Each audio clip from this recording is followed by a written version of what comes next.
Identify the phases of the reacting species.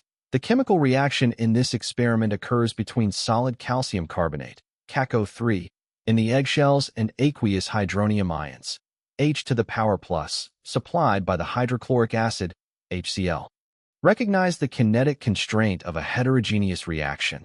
Because this is a heterogeneous reaction involving a solid and an aqueous solution, the reaction can only occur at the boundary interface, where the solid surface meets the liquid. The rate of the reaction is directly proportional to the frequency of successful collisions between the H⁴ ions and the solid CaCO3 particles.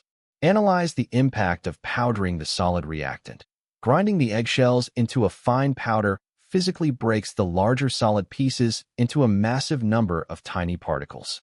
This physical modification dramatically increases the total surface area of the solid reactant exposed to the solution while keeping the overall mass constant.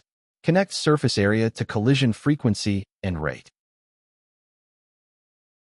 With a significantly greater surface area, a far higher number of CaCO3 molecules are in direct contact with the H⁴ ions at any given instant.